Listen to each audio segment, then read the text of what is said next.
নমস্কাৰ সকলোকে জব হাবৰ আন এটি ভিডিঅ'লৈ আপোনালোক সকলোকে আদৰণি জনাইছো আশা কৰো আপোনালোকে ভালে আছে আৰু বিভিন্ন ধৰণৰ পৰীক্ষাৰ বাবে প্ৰস্তুতি চলাই আছে আৰু আজি আমি আপোনালোকৰ লগত পুনৰ কথা পাতিম এটা বিশেষ বিজ্ঞাপনৰ বিষয়ে আৰু হেয়া হৈছে ইন্টেলিজেন্স ব্যুৰোৱে শেহতীয়াকৈ যি বিজ্ঞাপন মুকলি কৰিছে সেই বিষয়ে আমি কথা পাতিম তেন্তে আহকচোন চাও বিজ্ঞাপনটোত কি কি আছে আৰু আপোনালোকে কেনেদৰে এপ্লাই কৰিব ইয়াৰ বাবে কি কি যোগ্যতাৰ প্ৰয়োজন প্ৰথমতে 362 টা পদ আছে অৰ্থাৎ ভালে সংখ্যক পদ আছে গতিকে আপোনালোকে ভালে সংখ্যক পদ থকাৰ কাৰণে আপোনালোকে ভালদৰে পঢ়া-শুনা কৰি এপ্লাই কৰিলে নিশ্চয় আপোনালোকে সফল হ'ব আৰু যেহেতু ইয়াৰ কোৱালিফিকেশন 10 পাস গতিকে মেট্ৰিক পাস কৰাৰ পিছতে যিসকলে পৰিয়ালক অৰ্থনৈতিকভাৱে কিছু সকাহ দিম বুলি ভাবিছে বা মেট্ৰিক পাস কৰাৰ পিছতে যিসকলে চাকৰি যোগদান কৰিব বিচাৰিছে তেওঁলোকৰ বাবে এটো এক খুব খবৰ গতিকে যিখিনিয়ে ভাবিছে তেনেকে তেওঁলোকে এপ্লাই কৰিব পাৰে ইয়াতে Total 362 টা পদ আছে আনৰিজাৰ্ভৰ কাৰণে আছে 162 টা পদ 160 টা পদ আৰু OBC ৰ কাৰণে আছে 72 টা পদ SC ৰ কাৰণে 42 টা পদ ST ৰ কাৰণে 54 টা EWS ৰ কাৰণে 34 টা পদ অৰ্থাৎ পদসমূহ এনেকে ৰিজাৰ্ভেশন হিচাপত ভাগ কৰা আছে আৰু যেহেতু সেন্ট্ৰেল গৱৰ্ণমেন্টৰ পদ সেই কাৰণে EWS ৰ ৰিজাৰ্ভেশনো আছে তদুপৰি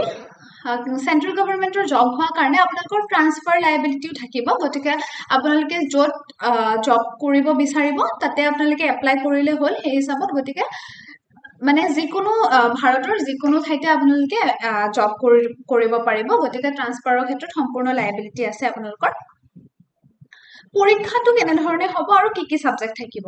পৰীক্ষাটো দুটা ধৰণে হ'ব টায়াৰ 1 আৰু টায়াৰ 2 টায়াৰ 1 ত থাকিব জেনাৰেল এৱাৰনেস 40 marks থাকিব আপোনালোকৰ টায়াৰ quantitative aptitude থাকিব 20 marks থাকিব numerical analytical logical ability or reasoning 20 marks থাকিব english language 20 marks থাকিব total 100 marks ৰ পৰীক্ষা হ'ব 1 hour অৰ্থাৎ আপোনালোকৰ 60 মিনিট থাকিব 100 marks ৰ কাৰণে আৰু 1/4 আপোনালোকৰ নেগেটিভ মাৰ্ক থাকিব গতিকে আপোনালোকে কৰোতে ভালকে কৰিব যাতে আপোনালোকৰ নেগেটিভ মাৰ্ক বেছি হৈ না যায় সেই বিষয়ে ধ্যান দিব কাৰণ যেহেতু ৰং কোৱেশ্চনৰ কাৰণে নেগেটিভ মাৰ্ক থাকিব গতিকে সেইখিনি সময়ত আপোনালোকে বিশেষভাৱে ধ্যান দিব কৰাৰ সময়ত টায়াৰ 1 ত যিখিনি পাস কৰিব তেওঁলোকৰ টায়াৰ 2 হ'ব টায়াৰ 2 ডেসক্ৰিপটিভ টাইপ হ'ব আৰু ইংলিশ ল্যাঙ্গুৱেজ কম্প্ৰিহেনশন হ'ব মানে আপোনালোকে বেসিক ইংলিশ ল্যাঙ্গুৱেজ খিনি জানিব লাগিব ভোকেবুলাৰি থাকিব লাগিব কাৰেক্ট গ্ৰামাৰ সেন্টেন্স স্ট্ৰাকচাৰ এই গুটেখিনি বেসিক ইংলিশৰ আপোনালোকে জানিব লাগিব কম্প্ৰিহেনশন আৰু প্যাৰাগ্ৰাফ ৰাইটিংও থাকিব 150 words আৰু তো এটো আপোনাৰ টায়াৰ 2 খন কোৱালিফাইং নেচাৰ হ'ব অৰ্থাৎ 20 মাৰ্ক কোৱালিফাই কৰিলে হল আপোনালোকে টোটাল মাৰ্ক থাকিব 50 নম্বৰ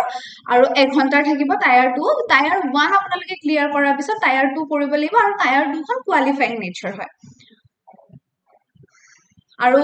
ভাৰতৰ বিভিন্ন ঠাই সেন্টাৰ আছে অসমৰ কোট সেন্টাৰ আছে চাওক ডিব্ৰুগড়ত আছে গুৱাহাটীত আছে জোৰহাটত আছে শিলচৰ আছে তেজপুৰ আছে গতিকে আপোনালোকে এখিনি ফৰ্ম ফিল আপ কৰাৰ সময়তে দেখিব আপোনালোকৰ যত সুবিধা হয় নিজৰ সুবিধা মতে আপোনালোকে সেন্টাৰ সিলেক্ট কৰিব সেই হিচাপত আপোনালোকৰ পৰীক্ষাটো অনুষ্ঠিত হ'ব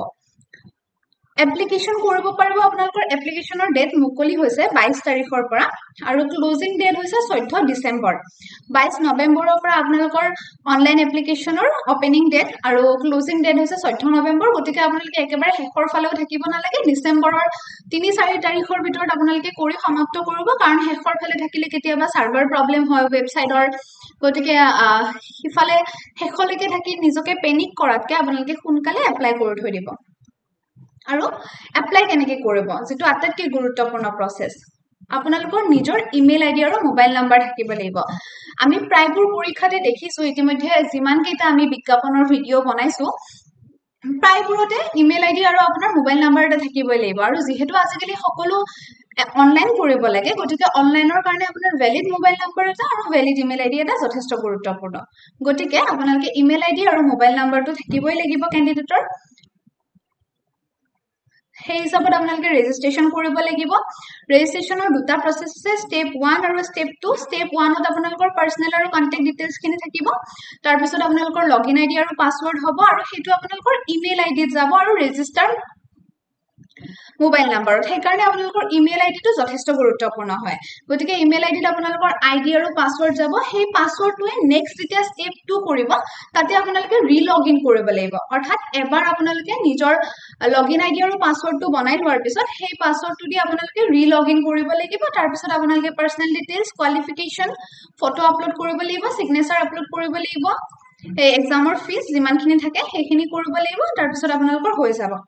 যদি আপোনালোকে কিবা কোনো ধৰণৰ প্ৰবলেম ফেস কৰে এই গুটেই প্ৰক্ৰিয়াখিনিত মানে টেকনিক্যাল ইস্যু যদি কিবা থাকে তেন্তে আপোনালোকে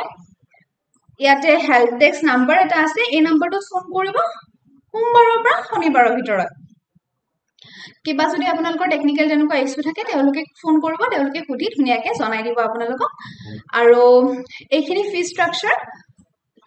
টোটাল আপোনালোকৰ ফিজ হ'ব 650 processing charges 550 হয় আৰু examination fees 100 rupees গতিকে ইমানখিনি আছিল আৰু আপোনালোকে এই ওয়েবসাইটটোত লগইন কৰিব আশা কৰো আপোনালোকে ভিডিওটো ভাল পালে আগলৈ এনে ধৰণৰ ভিডিও পাবলৈ চেনেলটো লাইক আৰু সাবস্ক্ৰাইব কৰিবলৈ নাপাহৰিব ভিডিওটো শেষলৈকে চাই থকাৰ বাবে ধন্যবাদ